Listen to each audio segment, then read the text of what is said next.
सूरह हुजरात की आयत नंबर 12 में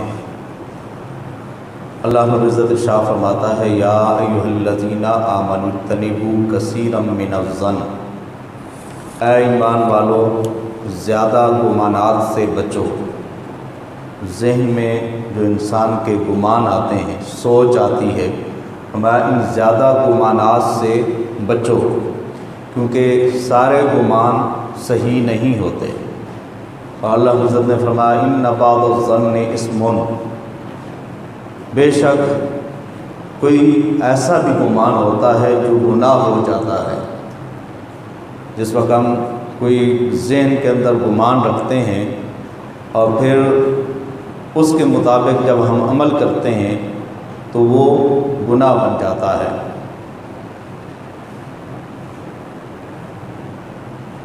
मोमिन साले के साथ यानी नेक बंदा हो, उसके लिए बुरा गुमान करना ये ममनू है। इसी तरह किसी का कलाम सुन के जो ज़ुल्माना कलाम हो, उसके कई मानी निकलते हों, तो उससे बुरा माना मुराद लेना ये भी ममनू है। और जो साहिब ईमान है उसके बारे में सरकार दो आलम सल्लल्लाहु तआला अलैहि वसल्लम का फरमाने आली शान है, ज़ुन्नुल मुमिनीना खैरा, मोमिन के बारे में बेहतरीन गुमान करो, अच्छा गुमान करो, उसके बारे में बुरा गुमान न रखो। गुमान की कई किस्में मुफस्सिरीन किराम ने बयान की हैं। कहते हैं एक गुमान जो है वो वाजिब है, हर मुसलमान पर वाजिब है कि वो गुमान ये रखे। वो कौन सा गुमान है? अल्लाह ताला के साथ ये गुमान रखना कि अल्लाह आपके साथ हमेशा अच्छाई फरमाएगा। ये गुमान रखना बंदा मोमिन पर वाजिब है। दूसरा गुमान मुस्तहब है, किसी बंदा मोमिन के बारे में, किसी साले मर्द के बारे में अच्छा गुमान रखना। और एक गुमान ममनू है, हराम है, वो अल्लाह ताला की ज़ात के लिए बुरा गुमान रखना और मोमिन के बारे में बुरा गुमान करना। और एक गुमान जायज़ है, फासिक मुलअन, यानी ऐसा बंदा जो एलानिया गुनाह करने वाला हो, वो सरेआम गुनाह करता है और लोगों को बताता भी है, ऐसा फासिक मुलअन जो है उसके बारे में गुमान करना ये जायज़ है। जिस तरह के उससे काम सादर होते हैं, जैसे वो काम करता है उसके मुताबिक उसके बारे में गुमान करना जायज़ है।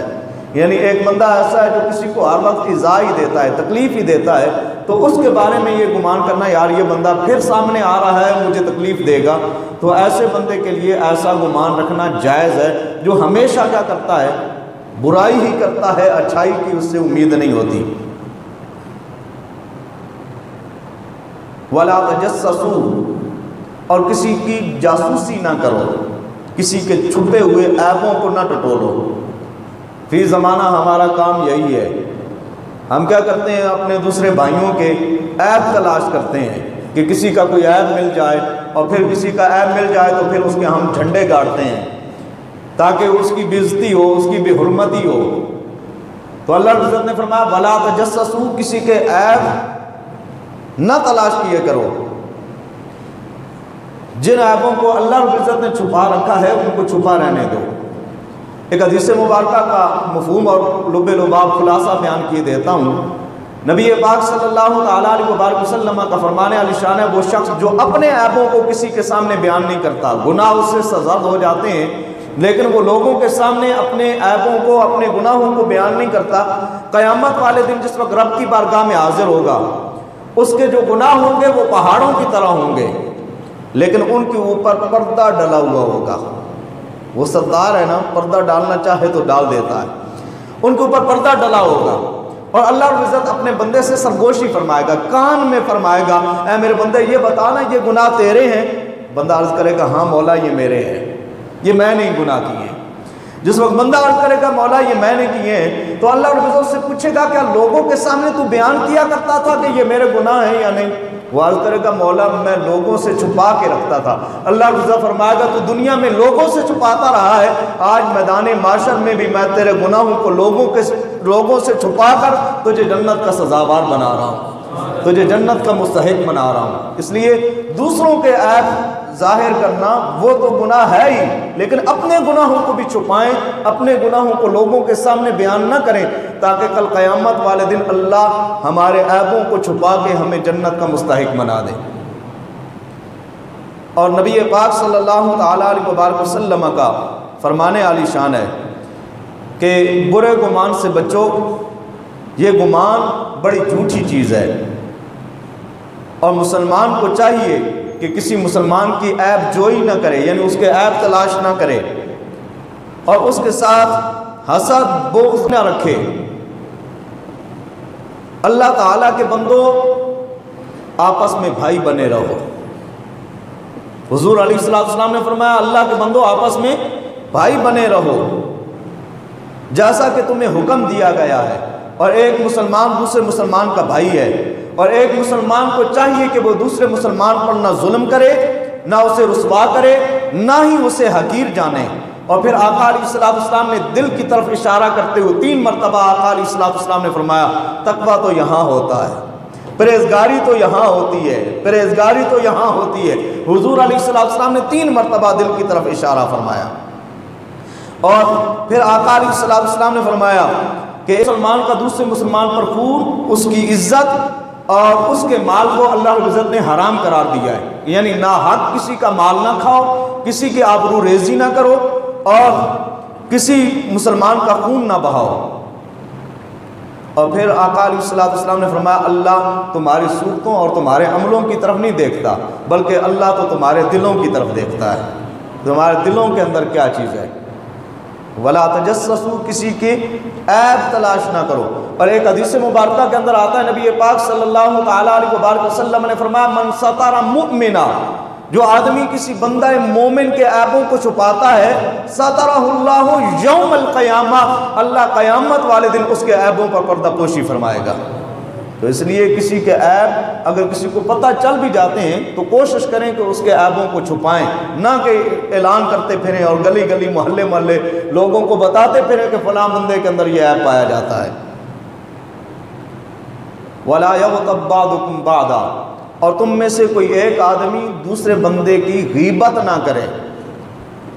गीबत के बारे में नबी पाक सल्लल्लाहु तआला अलैहि वसल्लम ने फरमाया कि ये गीबत जो है ये बहुत बड़ा गुनाह है। हज़रत सलमान फ़ारसी रज़ी अल्लाह ताला अन्हु के हवाले से इस आयत करीमा का शान नुज़ूल मिलता है कि नबी पाक सल्लल्लाहु ताला अलैहि वसल्लम जब कहीं जिहाद के लिए रवाना होते तो आका अलैहिस्सलाम 2 अमीर बंदों के साथ एक अपने सहाबा में से किसी गरीब को उसके साथ कर देते। वो जो गरीब होता वो अमीरों की खिदमत करता, और जो अमीर होते वो उसे खाना देते। हज़रत सलमान फ़ारसी रज़ी अल्लाह ताला अन्हु जिनके साथ थे, इनकी ड्यूटी जिनके साथ लगी थी, हज़रत सलमान फ़ारसी ये भी सो गए और इनके जो साथी थे वो भी सो गए। हज़रत सलमान फ़ारसी खाना ना पका सके, तो इनके जो साथी थे उन्होंने कहा, तुमने खाना नहीं पकाया, अब जाओ रसूलुल्लाह सल्लल्लाहु तआला अलैहि वसल्लम से खाना लेकर आओ। हज़रत सलमान फ़ारसी आए और रसूलुल्लाह सल्लल्लाहु तआला अलैहि वसल्लम के जो सफ़र में खादिम थे हज़रत उसामा रज़ी अल्लाह तआला अन्हु, जो हुज़ूर अलैहिस्सलाम का खाना सफ़र में तैयार फरमाया करते थे, उनसे आके कहा कि अगर खाना है तो दें। हज़रत उसामा ने कहा कि मेरे पास तो अब कोई खाना नहीं बचा, जो था वो ख़त्म हो गया। हज़रत सलमान फ़ारसी ने वापस आके उन दोनों को ये बता दिया कि रसूलुल्लाह सल्लल्लाहु तआला अलैहि वसल्लम के बावर्ची हज़रत उसामा के पास मैं गया, वो तो फरमा रहे हैं कि मेरे पास खाना नहीं है, खाना ख़त्म हो गया है। तो इस पर जो हज़रत सलमान फ़ारसी के साथ 2 साथी थे उन्होंने कहा कि सलमान ने बुखल किया। जिस वक्त वो दोनों नबी पाक सल्लल्लाहु तआला अलैहि वसल्लम की बारगाह नाज में हाजिर हुए, आका अलैहिस्सलाम ने उन दोनों से मुखातिब होकर फरमाया, तुमने गोश्त खाया है? अर्ज़ करने लगे, या रसूलल्लाह सल्लल्लाहु अलैहि वसल्लम हमने खाना नहीं खाया। आप फरमा रहे हैं क्या तुमने गोश्त खाया है? आका अलैहिस्सलाम ने फरमाया, तुम्हारे मुंह से बदबू आ रही है गोश्त की। उन्होंने अर्ज़ की, या रसूलल्लाह हमने देखा तक नहीं है गोश्त। आप फरमा रहे हैं कि हमने खाना खाया, हमने गोश्त खाया। तो आका अलैहिस्सलाम ने फरमाया, जब एक मुसलमान दूसरे मुसलमान भाई की गीबत करता है तो वो ऐसे है जैसा कि किसी मुर्दार का गोश्त खाना है। तो यहाँ इस आयत करीमा के अंदर अल्लाह रब्बुल इज़्ज़त ने इरशाद फरमाया अयुहिब्बु अहदुकुम, क्या तुम में से कोई एक ये पसंद करता है अन याकुल लहमा अखीहि मैता, कि वो अपने मुर्दार भाई का गोश्त खाए, फकरिहतुमूहु, तुम्हें ये गवारा नहीं होगा, तुम्हें ये नापसंद गुजरेगा कि किसी मुर्दार भाई का गोश्त खाएं।